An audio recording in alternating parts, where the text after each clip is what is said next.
Como bien hemos escuchado en varios episodios anteriores, el tener que escoger lo que vamos a hacer el resto de nuestra vida a los 16, 17 o 18 años es estresante y un tanto ridículo. Entonces, ¿cómo escogemos? Hay muchos motivos por los que podemos escoger una carrera universitaria. Por genuino interés, por influencias familiares, por lo que te dicen las pruebas vocacionales, o, como es el caso de nuestro invitado de hoy, por molestar. En este episodio hablamos con el escritor, campeón de ajedrez y físico guatemalteco Marcos Gutiérrez, un joven que pasaba su tiempo entre libros, ajedrez y juegos de fútbol, que decidió estudiar física porque quizá allí sí se iba a entretener y tener algunos retos. Luego de conocer varios campos de aplicación de la física, desde plasmas hasta finanzas, y siempre acompañado de libros y ajedrez, encuentra una nueva pasión en el campo de la educación, enseñándole a los niños a disfrutar de las matemáticas. Acompáñanos a conocer la historia de Marcos, a recordar que no tenemos que tomarnos todo tan en serio, ni dedicarnos solo a una cosa, y siempre divertirnos en lo que decidamos hacer. Empecemos. Hola, somos Dayan, Kat y Rana, 3 científicas guatemaltecas convencidas que las carreras en STEM son para todos, no solo para aquellos a los que les va bien en mate. Y todos nos beneficiamos de ellas a diario y te lo vamos a demostrar. Bienvenidos a Epistemas. Primero que nada, muchísimas gracias por aceptar la invitación, Marcos. Estoy muy emocionada de que podamos escuchar tu historia. Entonces, a nosotras nos gusta comenzar siempre las entrevistas con una pregunta, y esa pregunta es, ¿quién eres tú? ¿Quién es Marcos? Pues sí, esa es una pregunta como complicada. Pues soy alguien que creo que en resumen me gusta divertirme, o sea, yo me trato de no tomarme las cosas demasiado en serio, porque creo yo que ese es un pecado de hacer eso. Entonces, siempre soy alguien que juega mucho, trato de ser muy auténtico con lo que soy, con lo que hago. Y soy alguien muy curioso, ¿verdad? No, y soy alguien que se aburre muy rápido también. Entonces, la idea de dedicarle la vida a solo una cosa o a un grupo de cosas me estresa. O sea, no me llama para nada la atención. Entonces, sí, algo así. Soy alguien que juega mucho, que prueba mucho. A veces peco de insolente por lo mismo, pero sí, eso más o menos. Y ya nos dijiste que no pensás que dedicarte solo a una cosa sea muy lo tuyo. ¿Cuáles son tus intereses? ¿Qué otros intereses tenés además de lo que estudiaste?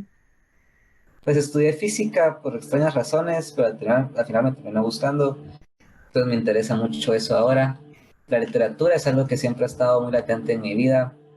Jugué ajedrez mucho tiempo. Fui campeón nacional en las categorías juveniles de aquí de Guate. Artes marciales también practico desde los 3 años. Es algo que hago bastante también. Últimamente por la pandemia y que tuve que dejar el gimnasio y todo, lo retomé con un poco más de formalidad. Me gusta el arte en general, o sea, probé desde tocar violín, probé pintura, o sea, siempre estoy explorando muchas cosas, sobre todo en el arte, que uno busca un medio de expresión, entonces siempre busqué donde me sentía más a gusto. Y así, ¿verdad? Siempre estoy metido en temas artísticos, me gusta mucho ver temas de arte contemporáneo, interpretaciones artísticas. No es algo que yo haga propiamente, pero tengo mucho interés en eso. La historia en general me gusta mucho, todo lo que involucre el libro me lo meto de alguna u otra forma, entonces que leo compulsivamente. Entonces, sí, muchas cosas. Solo para que se hagan una idea, una vez había en la plaza de la universidad así como que tablas de ajedrez y todo, y yo estaba aprendiendo ajedrez y le dije a Marcos, mira, podemos unas partitas de ajedrez, a ver si te doy clases, hoy me va al campeón nacional. Y le ¿Y digo, no sabías que sí, era campeón sabía, nacional? con pura gana de molestarlo. Y jugamos y me aguantó así como 2 partiditas largas y después le dije, no, va, pues jugar en serio. Y otras 5 partidas en las que me ganó con 2 movidas. Y yo decía, no, ¿cómo está pasando esto? O sea, mis respetos para Marcos. Ya Tal que vez. estamos hablando del ajedrez, ¿desde cuándo jugás ajedrez?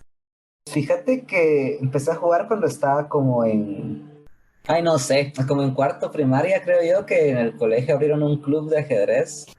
Por lo mismo que me aburro muy rápido, no me llamaba mucho la atención. Pero yo tenía un amigo que decía, no, métete conmigo, que no sé qué, tú me metí. Y así empecé, ¿verdad? nunca fue así como que, de entradita dije sí, es entretenido y todo, pero nada del otro mundo. Luego me lo empecé a agarrar más en serio y sí quise como que mejorar. Entonces ya ahí cuando tenía como 10, 11 años, fui a la Confe, que yo crecí en la antigua, entonces fui a la confederación de allá y me metí al equipo y todo. Creo yo que entre muchos de los enganches que en la vida, de verdad que lo agarré también muy en serio durante la adolescencia y todo, que uno siempre busca ver cómo pierde el tiempo. Es que el ajedrez es el deporte, lo dicen el deporte ciencia, pero creo yo que es un término erróneo. Es el deporte más académico, creo yo. O sea, es el deporte que más demanda libros y más sentarse a estudiar. Entonces, como vi que tenía demasiados libros, me gustó y estudié mucho. Y sí le dediqué mucho tiempo. Ya después de los 12 años fui campeón nacional desde las categorías sub-14 hasta los sub-18, sub-20, por ahí. De ahí, pues claramente las dificultades de dedicarse a un deporte aquí en Guate, de la carrera, que tienes que comer y todo eso. Entonces lo fui dejando un poco de lado y ya dejé de jugar así competitivamente. Pero nunca he parado de estar pendiente de ese mundo, ¿verdad? O sea, sigo estudiando con menos intensidad que antes, pero sigo estudiando y siempre estoy al tanto de qué sucede en ese mundito. Interesante, yo de niña jugaba ajedrez con mi papá todas las noches, era como en vez de cuentos para dormir, jugábamos ajedrez. Sí, lamento no haber seguido con eso, la verdad era muy cool. Mi papá creo que tuvo unos premios cuando tenías 20 y pico de ajedrez mental en campeonatos de Guatemala, El Salvador y no sé dónde más. ¿Tú El puedes ajedrez hacer a eso? ciegas, tal vez. El Ajá. ajedrez a ciegas, que juegas de espaldas. Ajá, cabal, y que solo con Sí, H1, yo H2, no sé, qué sí relajo. que decís la notación, que ahora es un plano cartesiano con coordenadas, ¿verdad? No sé si el tablero. Esa es la notación actual, la moderna, la algebraica, que le dice. Antes había una que se llamaba el específico, que era así como casi que una oración.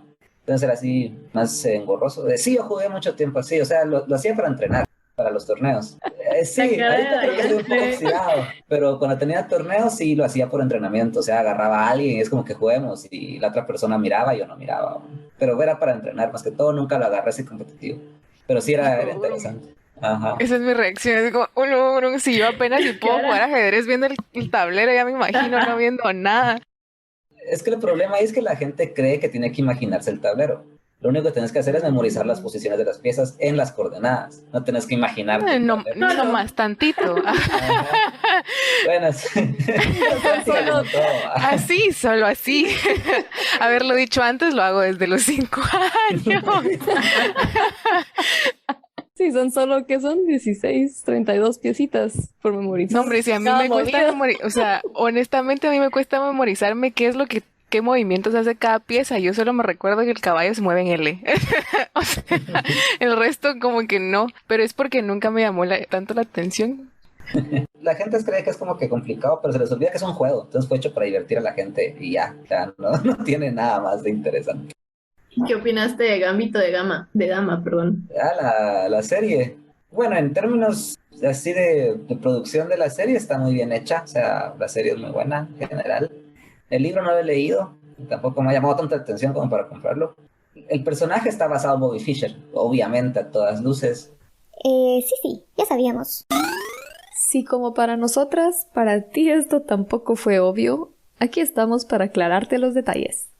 Bobby Fischer fue un famoso campeón de ajedrez que obtuvo el título máximo del ajedrez mundial en el encuentro del siglo, en 1972, del que nos cuenta Marcos a continuación.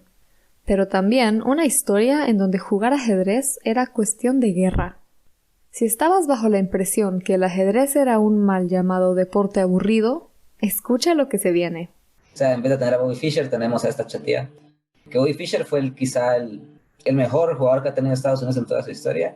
Y un pinche loco, o sea, era alguien muy extravagante. Y el personaje que hizo esta Anya Taylor-Joy tenía muchos de los vicios que él tuvo en su época. Y todo el duelo de los Estados Unidos contra los soviéticos, todo eso fue un tema bien complejo en esa época, porque cuando fue el match mundial de Bobby Fischer contra Boris Spassky. Boris Spassky, el campeón mundial de ajedrez ruso, antes de ser derrotado por Fischer en 1972. Ese match fue financiado por la CIA y la KGB, o sea, la KGB financió todo el entrenamiento de Spassky y la CIA de Fischer. Hay mucha bibliografía respecto a eso, porque quedan tiempos de la Guerra Fría, entonces quien ganara ese match era como simbólicamente una victoria en la guerra. Entonces fue un tema así bien interesante. 20 años después de este encuentro del siglo, en 1992, Fischer aceptó jugar un partido amistoso en contra de su antiguo adversario, Spassky, en la antes República Federal de Yugoslavia. Aunque la Unión Soviética ya no existía y era un partido a todas luces amistoso, esta reaparición de Fischer lo llevó a ser perseguido por el gobierno de Estados Unidos, pues Estados Unidos había prohibido a sus connacionales involucrarse en estos partidos por las relaciones con la República Federal de Yugoslavia y su relación con la guerra de Bosnia. A Fischer no le pudo importar menos la amenaza de su gobierno, salió victorioso de estos partidos y luego se le tuvo que pasar años escapando y utilizando identidades falsas hasta que Islandia le otorgó la nacionalidad islandesa y fue allí en donde falleció en el año 2008. Ese es en el aspecto de la serie, y que obviamente la serie puede haber agarrado un tinte político divertido, pero ya ahorita hablar de la Guerra Fría no tenía ningún sentido, pero se le pudo haber puesto eso, pero se quedó más en el tema así recreacional. Y en el aspecto ajedrecístico, en las posiciones que caché, sí eran así como que problemas muy simples. O sea, las partidas eran problemas de libro, o sea, de entrenamiento, los golpes tácticos eran bien sencillos. O sea, en términos ajedrecísticos no era así como que, wow. Facilito. Te creemos, Marcos. Porque el ajedrez chilero, el complejo, es el aburrido, o sea, el estratégico, el posicional, donde planeas, y el bonito, el que la gente entiende de primera entrada, es el táctico, o sea, sacrificar piezas, esas charadas, que es lo que la gente como que disfruta más, ¿no? Entonces creo que se fue más en eso. Lo bonito es que mucha gente empezó a jugar ajedrez por eso. Por ahí va mi segunda pregunta, ¿qué opinas de las estadísticas que tuvo, el impacto que tuvo en la cantidad de mujeres que después de ver esta serie se empezaron a meter en Mira, ajedrez?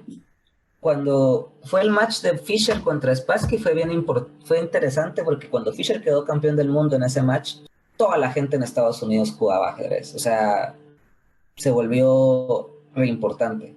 En Rusia ya lo era, porque era parte, los niños crecen jugando ajedrez allá, o sea, tienen problemas.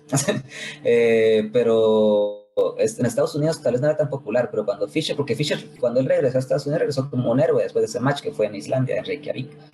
Entonces tuvo un impacto muy similar. El tema con que el personaje ha sido mujer, creo yo que fue muy importante porque, digamos, en el ajedrez es un hecho triste que tiene una interpretación bastante amplia, ¿verdad?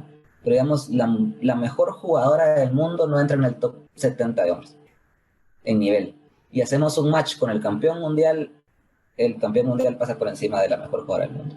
Y eso es un hecho deportivo. El tema es por qué, porque no es boxeo o no es fútbol americano, o sea, donde hay diferencias claramente deportivas, donde obviamente el puñetazo de Mike Tyson mata a cualquier hombre, pero también por cuestiones físicas hay una diferencia sustancial con el cuerpo de las mujeres.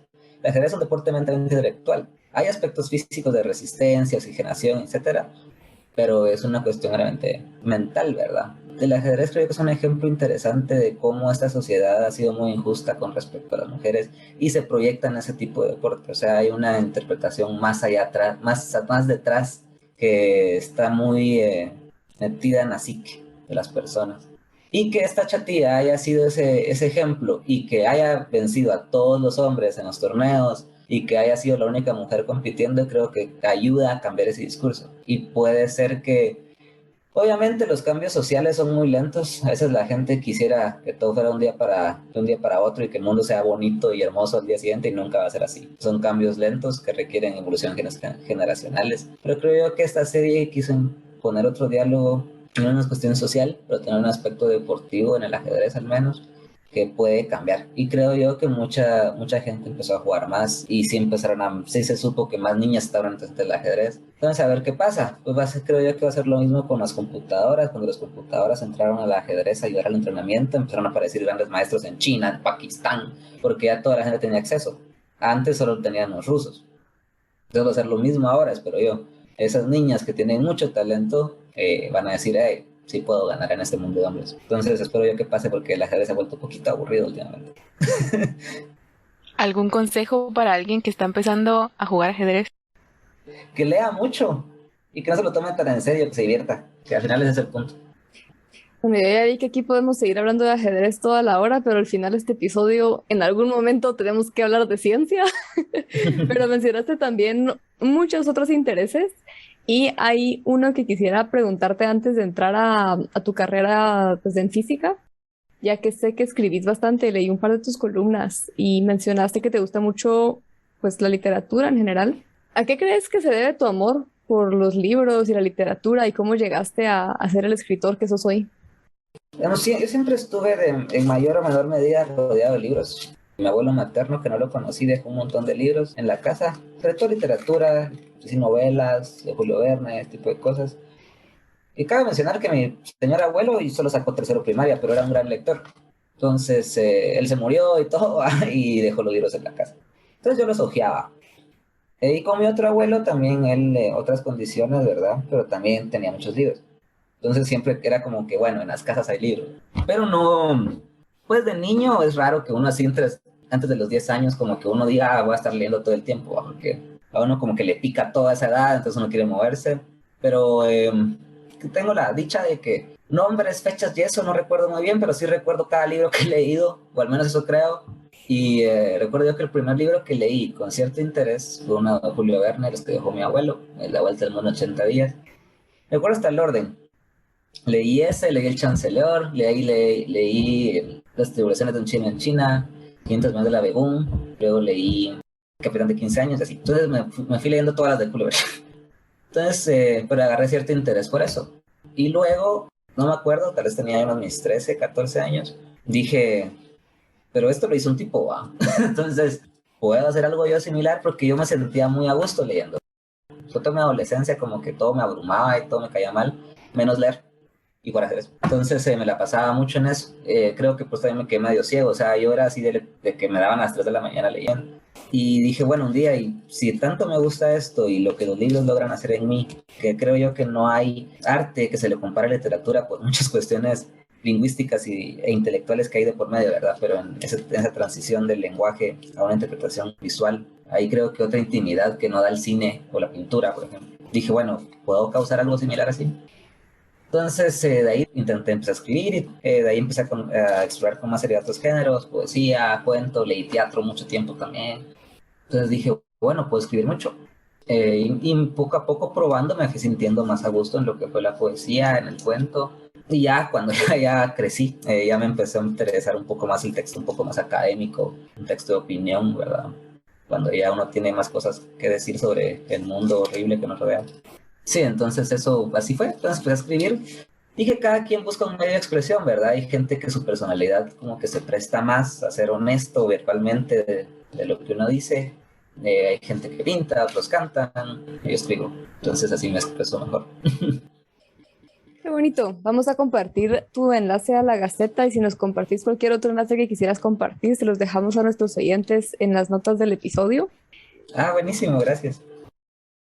Solo agregar que no solo escribe columnas de opinión, ha escrito libros de poesía, ha escrito muchas cosas relacionadas con la poesía que les recomiendo muchísimo leer. Entonces, no sé si alguna de esas las tenés publicadas así como para que la descargue todo el mundo, o si sí es de comprar los libros. Pues las columnas están ahí en Gaceta posteadas, ¿verdad? Mis libros están así en Sofos y cosas así, entonces asumo yo que ahí están.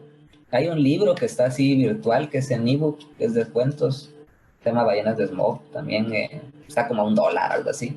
Y hay así en otras revistas digitales y así han publicado textos míos así dispersos.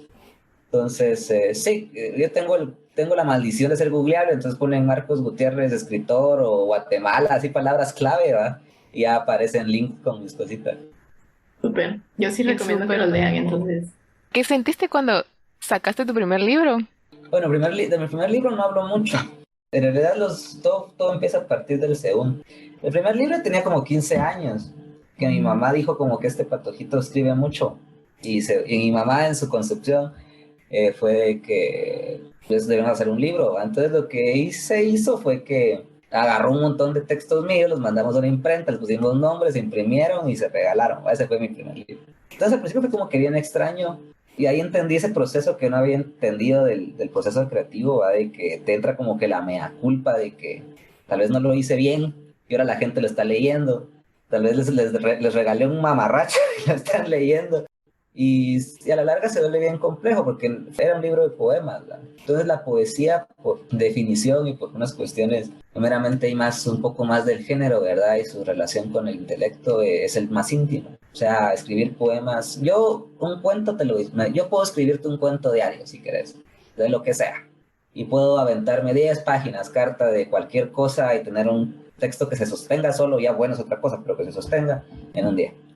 Pero un poema no. O sea, a mí escribir poesía me cuesta mucho porque y aunque que sea así una cuestión bien sencilla, cuanta extensión, pues sí me puede tomar horas de revisión un día y es cansado, intelectualmente uno se siente cansado porque es demasiado íntimo. Entonces, yo tenía 15 años, entonces todo es íntimo. Entonces era como que, ¿qué es esto? ¡Qué horror! ¿Va? De ahí me di cuenta que se lo puede tomar un poco más relajado y modificar el discurso de lo que uno dice. Entonces eso fue así como que entré en pánico y estuve sin pánico. Y luego ya entré a más formalidad con editoriales, el tema, pero eso ya vino después. Ahora no vuelves a leer ese primer libro, ¿no? Fíjate que ni tengo, o sea, ni siquiera tengo copias ni nada. Sí me recuerdo más o menos de lo que escribí y hay cosas interesantes, ¿verdad? O sea, interesantes en el aspecto de qué pensaba. Y yo creo que, digamos, un escritor, independientemente de cuál sea su género, no escribe varios libros o varias obras, sino que escribe una sola a lo largo de toda su vida. Entonces, quiera que no, eso es parte de la constelación del trabajo que uno hace, ¿verdad? Ese libro. Y de hecho, conozco a alguien como que es fan, entonces se dedicó a rastrear ese libro, ¿va? Y lo encontró. Yo presenté un libro en la Biblioteca Nacional antes de la pandemia, hace un par de años, mío, o sea, presenté un libro mío ahí. Y él llegó, ¿va? Y me saca ese libro, yo a la chica, ¿qué está pasando? Y me dijo, es que quiero que me firmes porque tengo 3 libros de poesía, ¿va? Entonces quiero quiero los 3 libros autografados. Y yo, órale, este sí es fan. Y qué miedo, ¿va? Porque ese libro solo habían, creo que es 300, algo así. Entonces que lo haya encontrado fue así como que, no sé si sentirme halagado o preocupado, ¿va? O sea... Pero fue interesante. Entonces, sí, ahí está. Quiera que no, es parte de mi historia y que le va a hacer uno. Ya lo vamos a ir a buscar. Sí, ahorita. Dale, suerte, si lo encontrás, me avisas porque yo no tengo. Ofrecemos un buen precio aquí a quien escuche el podcast y nos lo pase. Recompensa y todo. Ustedes que están escuchando tienen la misión de ir a buscarlo. Bueno, y la verdad es que con todos estos gustos que tenés y por lo mismo que dijiste que la idea de casarte con la idea de hacer una cosa toda tu vida, ¿cómo fue el escoger qué estudiar en la universidad?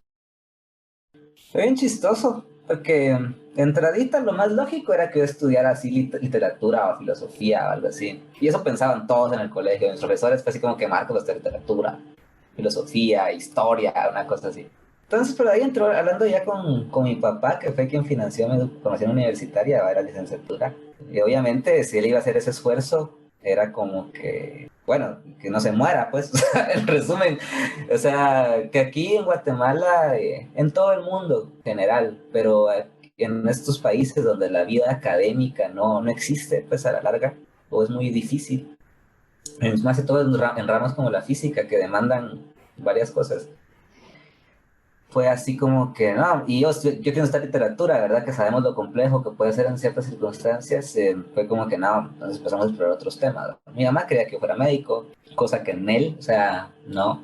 También, mi mamá es abogada, entonces dijo, estudia Derecho, y yo, no. Entonces empezamos a estudiar ingenierías. La preocupación de mis señores padres, con toda la razón, es que yo nunca fui como que el mejor en matemática y física en el colegio. Y no es porque no tuviera la capacidad, sino que simplemente no me interesaba, porque el colegio simplemente no me importó. O sea, yo quería leer mucho, quería jugar ajedrez y jugar fútbol, no sé. O sea, nunca fui alguien muy preocupado por mi vida académica, y a pesar que me echaban la presión de que no, es que es tu futuro, y yo, pues sí, va, pero ¿qué? Me importa más el ahora, decía yo en mi gran madurez. Entonces, fueron clases a las que no les metí mucho esfuerzo, y yo tuve un problema no problema, sino que yo cuando estaba en primaria, una profesora me dijo que yo era tonto para la mate. Entonces, esa crisis la superé ahí como por segundo básico, ¿va? Entonces, y de ahí me empezó a ir bien, pues normal, pero nada, así como que hasta es un prodigio. Entonces, cuando empezamos a sondear las ingenierías, fue como que, pero Marcos no era así como que bueno en el colegio, ¿va? Los papás, ¿va? Que en su genuina preocupación a veces como que omiten ciertos detalles. Lo que sí tengo yo es que yo soy bien cleto para armar cosas. A mí me das, armame esto y yo te lo voy a destruir. O sea, eso es inevitable. No, y no me gusta. O sea, eso de que me den un mueble y ay, armalo. O sea, es como que no.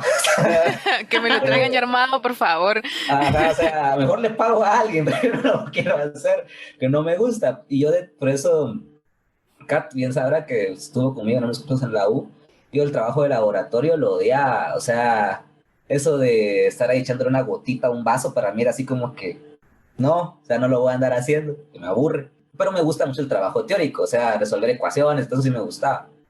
Entonces era así como que estoy en ingeniería. Estoy hablando con mi papá y le dije, papá, vos en serio me miras ahí echándome un circuito.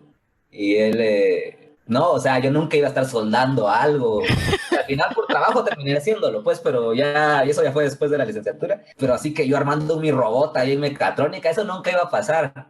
Entonces fue como que, ¿qué hacemos, no? Y física fue de esas carreras que yo sí seguí por una bendita gana de molestar y por curioso. Nunca sentí vocación, tenía que estudiar algo y la física sonaba chilero, sonaba retador y que tal vez me iba a entretener. Y esa fue las razones por las que estudié física. Ya cuando le dije a mi papá, papá, voy a estudiar física, se me quedó como calagrán, puchica. Y de ahí investigamos y en el mundo las carreras matemática, física e informática son las más cotizadas en el mundo. Y yo he tenido la dicha de comprobarlo que desde que me gradué, antes incluso de graduarme no me ha faltado trabajo. También depende a qué se tire uno. O sea, si yo quisiera hacer física de partículas en Guatemala, sí me quedo sin chance. No vas a ir así como que, mire, yo soy particulero, aquí no te van a dar chance. O sea, es complicado eso. Difícil, pero no imposible. Como ya aprendimos hace algunos episodios con la física de partículas guatemalteca María Eugenia Cabrera, sí que hay profesionales particuleros trabajando en la academia e investigación en Guatemala. Si no lo has escuchado, ve a escuchar a María Eugenia en nuestro episodio número 32. Entonces, así fue como estudié física, por molestar, a la larga. O sea, en resumen digo eso siempre, que estudié por molestar física. Entonces, si entraste con esa idea de, bueno, pues ni modo, se oye así interesante por molestar, ¿cómo fue tu primer año, tus primeros años ya en la carrera? Pues el primer año fue así fresco, o sea, lo que sí es que también llegué con otra mentalidad. Quiera que no ese saltito de la U al colegio, y que también que tuve muchos cambios, o sea, a mi papá era así alguien que yo conocía de fines de semana, que vacaciones, pero por la U me vine a vivir con él a Guate, entonces fue así como que, bueno, voy a conocer a mi papá así en el día a día. Entonces fue un año así de muchos cambios, donde creo yo que la prioridad no era la académica, pero no me fue mal, de alguna u otra forma todo salió bien. Y así fue bien tranquilo. Tuve bien la suerte de que en el grupo que éramos de físicos me tocó un grupo muy buenas personas. Entonces, quiera que no, ayudó a una transición muy suave en ese año. Y bueno, y todos esos cambios me fue bastante bien. Y me fui dando cuenta de que solo es como que ponerle un poquito más de atención al tema y uno lo aprende más rápido, ¿verdad? Entonces no fue como que muy complejo. Y ya después me fui en la carrera así ya de una vez. Ya que mencionaste lo de ser particulero, o pues bueno, la física al final es algo súper amplio, ¿no? Puedes hacer muchísimas cosas con la física. ¿Cómo encontraste tú como tu camino ahí? ¿Cómo decidiste a qué te querías dedicar o cómo se ha formado tu camino Pues la profesional? verdad no tengo ni idea a qué me quiero dedicar. Y eso no es malo, sobre todo las carreras científicas no son malas. Y los físicos y los matemáticos tenemos la pequeña ventaja que la mate que sabemos se aplica en todo. Entonces podemos saltar de campo y campo con un poco más de facilidad sobre el aspecto del modelaje. Entonces, yo la verdad no sé qué quiero hacer. O sea, mi tesis de la licenciatura fue en física de plasmas. O sea, construí un programa de computadora para simular inestabilidades en plasmas y observarlas y medirlas, ¿verdad? Lo interesante, lo que sí tengo cierta inclinación a los temas computacionales. La física experimental es prácticamente ajena a mí, porque aquí en Guate no se puede. La física teórica requiere demasiado, hay que ser como que un violinista de las matemáticas, y yo soy más así como, no sé, martillo las mesas, nada más. O sea, ser un físico teórico requiere un gran talento para las matemáticas, y no me siento muy a gusto en ese mundo, y me he sentido más a gusto en lo que es la física computacional, o sea, simular fenómenos físicos por computadora, métodos numéricos. Por eso mi tesis la hice en un tema así. en física de plasmas por singular. Y también lo interesante de del tema que yo escogí es que hay una inestabilidad en los plasmas que se llama el amortiguamiento de Landau, que es cuando un plasma está sometido a estas inestabilidades, la energía llega a un punto de equilibrio. Entonces uno puede medir el tiempo en que tarda en llegar el plasma a un estado de equilibrio y superar la inestabilidad. Esa inestabilidad se llama la inestabilidad de Landau. Y uno puede medirlo porque él se llama amortiguamiento de Landau porque se llama un amortiguamiento de energía potencial del campo magnético, del campo electromagnético del plasma. Entonces, eso es interesante porque Landau, que fue un físico prodigioso ruso, soviético en aquel entonces, lo descubrió teóricamente, pero ahí quedó. Y la cosa es que no lo tomaron muy en serio. Cuando llegó el poder de las computadoras a la física, se hizo el amortiguamiento de Landau, se simuló por primera vez por computadora, se comprobó que existía, al menos por simulación, y luego se descubrió en un laboratorio. Fue una de esas cosas que se probaron primero teóricamente, como los agujeros negros, por ejemplo, que se descubrieron a papel y lápiz, y que luego lo comprobó una computadora, y luego lo vimos. Entonces, las simulaciones de computadora han solventado muchos problemas. Entonces, por eso me tiré por ese mundito. Y también que nos asesoró la tesis, ahora un gran amigo mío, Diego Porres, que está sacando su doctorado ahorita en Barcelona. Él es físico de la Valle también, pero se fue de lleno al mundo de la inteligencia artificial y está haciendo su tema en carros automáticos que se conducen solitos. Y él, platicando con él y todo, me empezó a tirar mucho por ese tema, solo que yo en inteligencia artificial no se aplica a física. Pero a la larga, la inteligencia artificial es un campo igual de transversal, o sea, así como puedo construir algo para simular partículas de experimentos del CERN, puedo volverlo a mercados financieros. Entonces, todo es como que muy transversal. Sí, yo sé cosas y ya estoy viendo dónde las pongo a la larga. Sí, la verdad es que hoy por todos lados se requiere gente que sepa lo que tú sabes en ramas que no son las que tú estudiaste. Sí, es que sí, ahora que todo está más hacia la inteligencia artificial también y estos tipos de modelos que todavía asustan a la gente, pero que realmente es eso, ¿no? Son modelos matemáticos y estadísticos. Ya tuvimos un episodio de inteligencia artificial, pero también me gustaría tocar ese tema aquí. Pues en Gaceta escribí una columna así un poco más divulgativa que la gente puede leer, pero ahora toda la inteligencia artificial, el aprendizaje de máquinas y todo es estadística.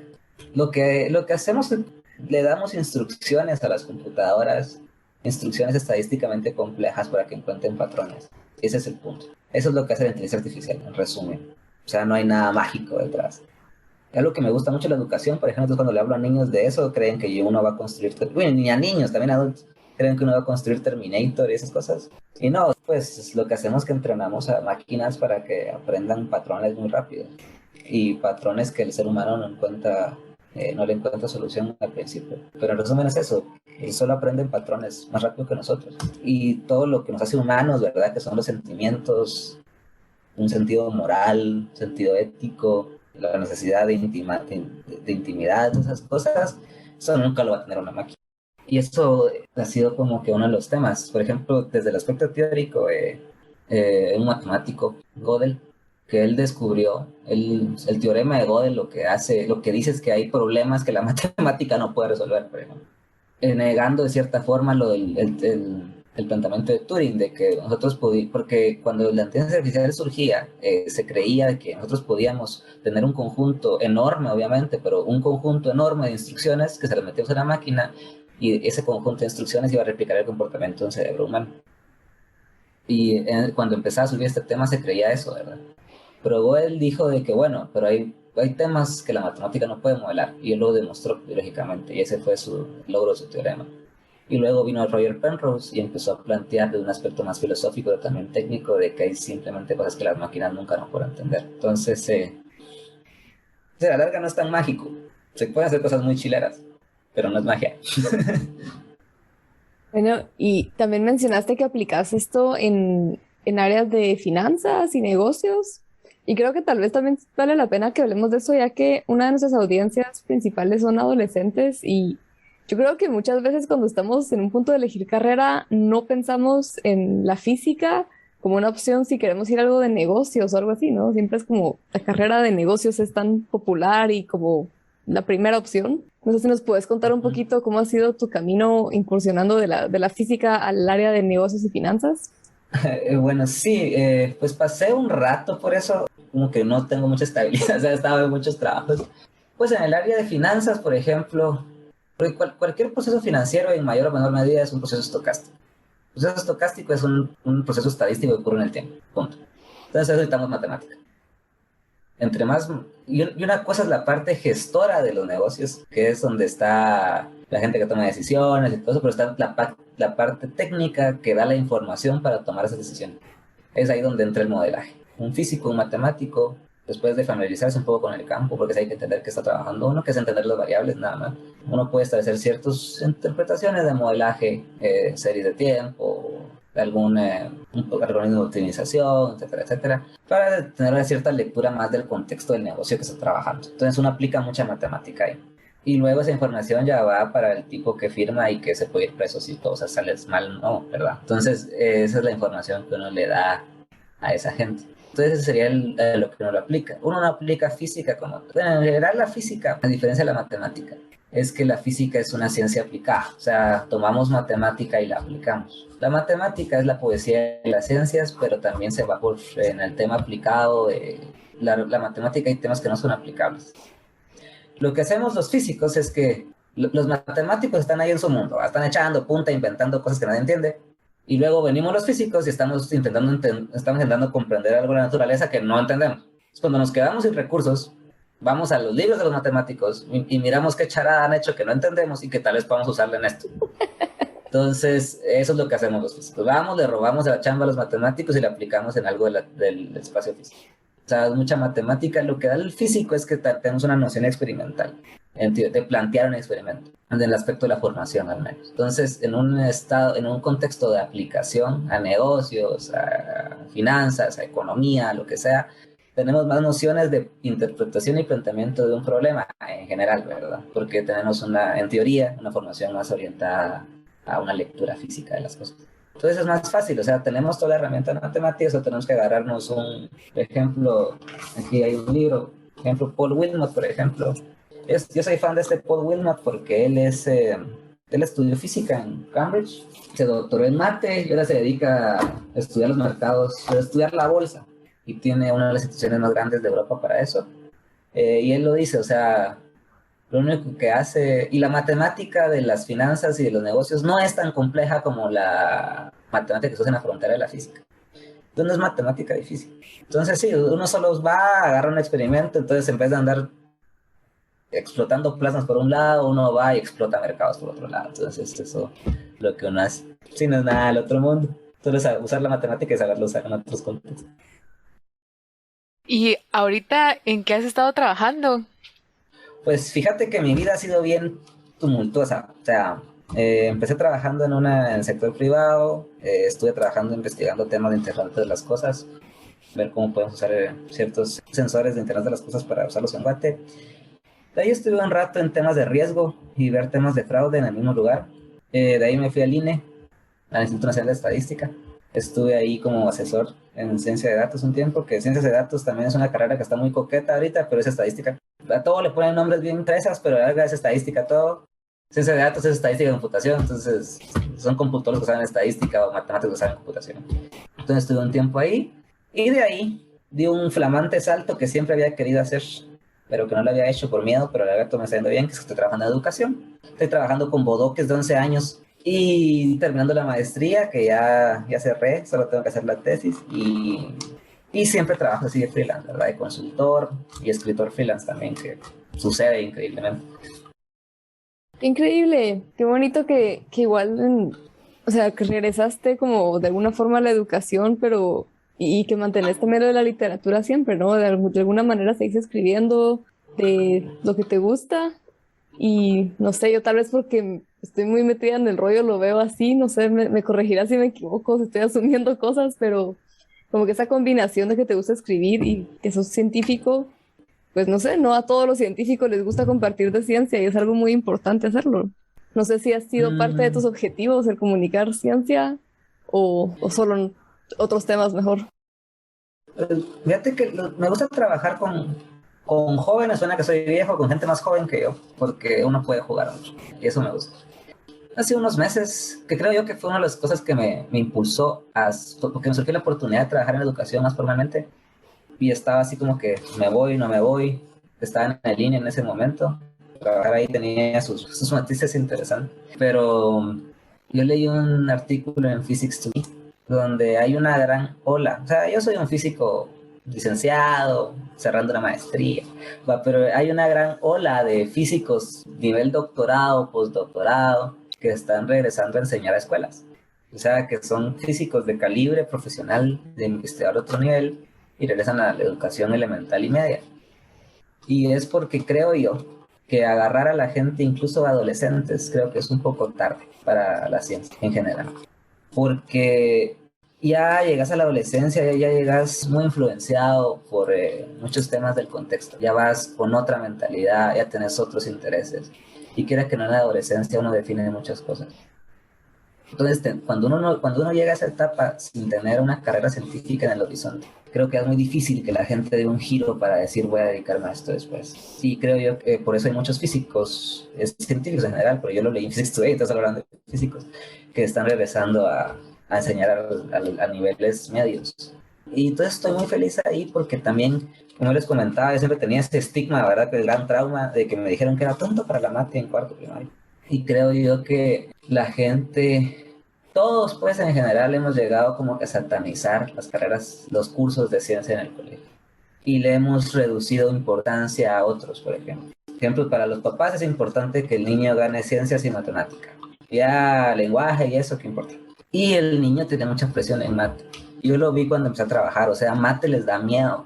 Y ahorita que empecé a trabajar con ellos, fue como que, no, pero si mate es bien fácil. Y yo, sí, muchachos, o sea, no están poniendo un cohete en la luna, solo están sumando decimales. Y ustedes tienen toda la capacidad intelectual de hacerlo, la cosa es que se den cuenta. Entonces creo que hay un bloqueo muy fuerte en esas edades. Y creo yo que por eso me gusta trabajar a esa edad. Uno, porque puedo ser el niño que oculto para que la gente no me vea feo ahí en la piscina de pelotas. Pero sí también porque uno puede cambiar ese tipo de cosas en ellos. Y la ciencia también, como se enseña en el nivel colegio, es todo memorizar. Igual que la matemática, es memorizar procesos, pero cuando debería ser un descubrimiento. La matemática y la ciencia de sus perspectivas son un descubrimiento como tal. Entonces, creo que los niños deben vivir esa experiencia. Y uno descubre mucho jugando, o sea, Kat, que le gustan los animalitos y esas cosas, de plano la primera araña que encontró fue embarrando la cara en el jardín de su casa. Eso es lo que uno debe vivir. O sea, yo los libros los descubrí no porque me los empinaron en el colegio, sino porque andaba chuteando en el cuarto de mi abuelo. Ese sentido de descubrir las cosas es, creo yo, que la educación occidental, bueno, toda en general, olvida mucho, cree que todo es así machetero. Entonces creo yo que por eso me siento muy a gusto ahí. Y creo yo que a esas edades uno puede hacer un cambio, por lo menos de mentalidad. Y también es muy satisfactorio, ¿verdad? Y en otras cuestiones mucho más prácticas, que el horario, sí es, o sea, uno empieza más temprano, pero uno termina más temprano. Entonces, como estoy terminando la maestría, me da como que chance de agarrar la noche y trabajar en eso, ¿verdad? Entonces, fue una decisión que tomé así más por corazón. Y siempre me había querido hacerlo, pero estaba el miedito de que no, y si no me va bien, que no sé qué. Pero estoy muy contento ahí, y ahí vamos. Entonces, sí, esa ha sido mi vida profesional.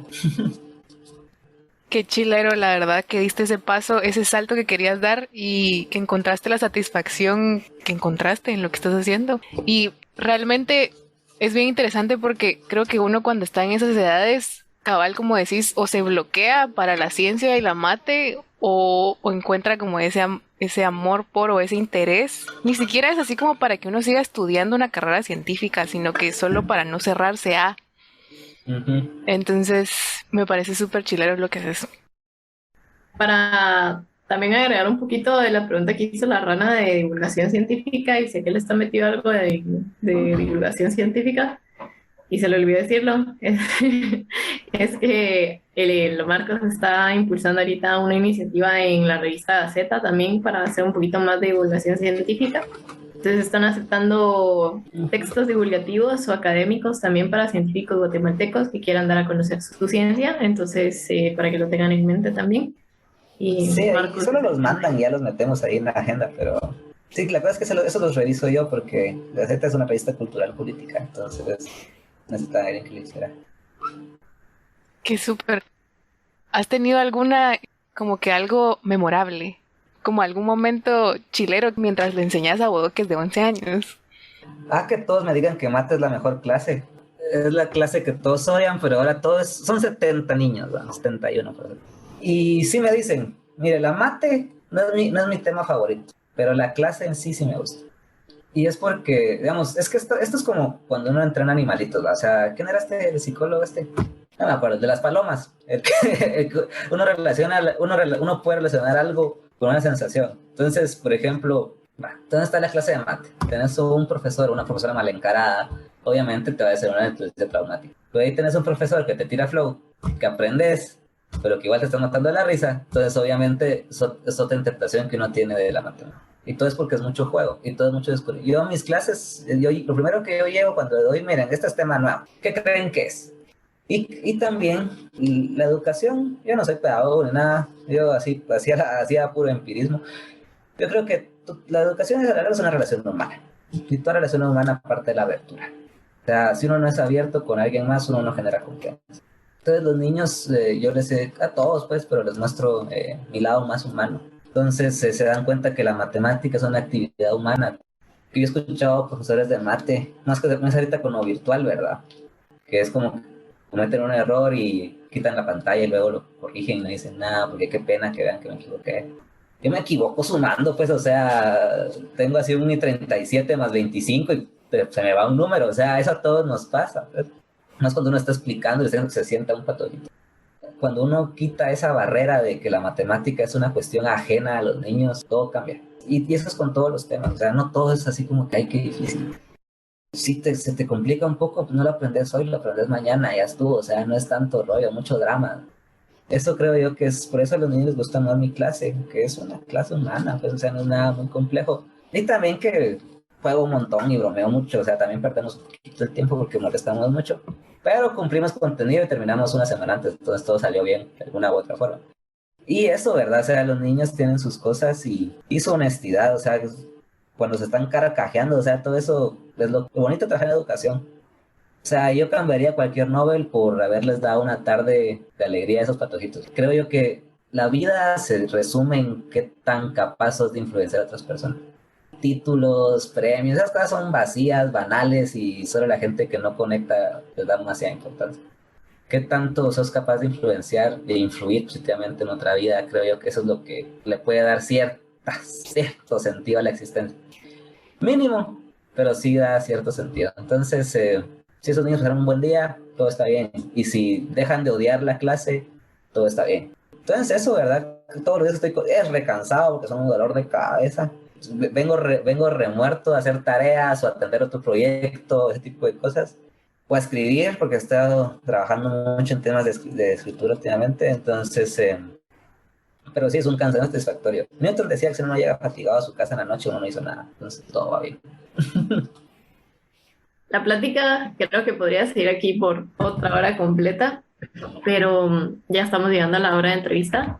Entonces, también, como tenemos una pregunta con la cual nos encanta iniciar siempre, tenemos dos preguntas con las cuales nos encanta terminar siempre. La primera pregunta que nos encanta hacer ya al finalizar es, ¿qué consejo le darías a tu yo de 17 años? Que te valga menos madre, no sé. Que saliera un poco más, que preguntara más, tal vez. Ya no preguntaba mucho, estaba muy callado. Que pusiera más atención. Quizás me hubiera dado cuenta antes de cosas que me gustaban, si hubiera puesto un poco de atención alrededor.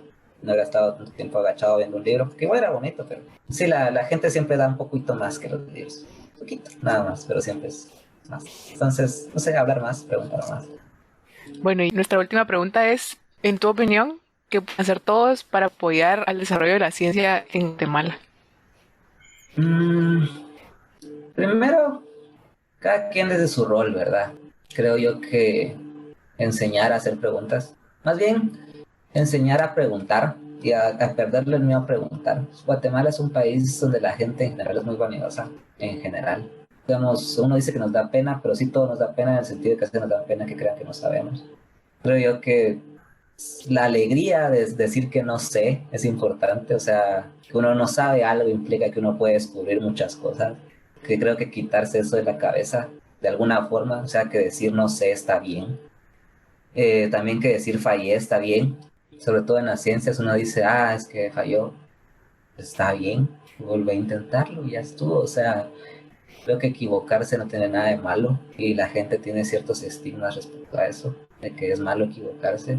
Hay cosas en las que es malo equivocarse, por ejemplo, con el corazón de otra persona, eso es malo equivocarse, pero igual uno puede corresponderlo después y reponerlo. Pero en temas académicos, laborales, o sea, no está mal equivocarse. Entonces creo yo que es eso. En el sistema educativo creo yo que es un tema muy complejo, ¿verdad? Pero por lo menos enseñar a hacer preguntas. No olvidar que las ciencias y en general toda rama del conocimiento parte de la sorpresa y del descubrimiento y del juego. La literatura igual, las pinturas rupestres partieron de la expresión de alguien que no sabía qué quería hacer y necesitó expresarlo. Es lo mismo ahorita, o sea, si alguien va a escribir un poema, que lo escriba porque no sabe qué está haciendo, sino porque necesita hacerlo. Las artes igual, la ciencia igual, todo parte de ese autodescubrimiento, entonces creo yo que debemos regresar a eso, que es algo muy primitivo, muy importante, primitivo en nuestro ser, en nuestro interior, y que a veces olvidamos, ¿verdad? Y creo yo que la gente tiene que recordar que hay que divertirse un poco más. No todo es tan importante, hay que jugar un poco más. Entonces jueguen, pregunten, descubran, equivóquense, digan que no sé, aunque sí lo sepan. Y ya, o sea, no suena tan complicado. Gracias, Marcos, por mostrarnos otra cara de la física, por recordarnos a divertirnos mientras descubrimos y a no tomarnos las cosas demasiado en serio. Al final, somos mucho más de lo que estudiamos y los errores que podemos cometer. Y gracias también por darnos la tarea de ir a buscar tus libros y aprender ajedrez, aunque tal vez no mental. Y gracias a ti, que nos escuchas, por seguir apoyando Epistemas. Recuerda suscribirte en tu plataforma de podcast preferida para no perderte ningún nuevo episodio. Y síguenos en nuestras redes sociales como @epistemas. Y cuéntanos, ¿a quién te gustaría escuchar en un episodio de Epistemas? Hasta la próxima semana.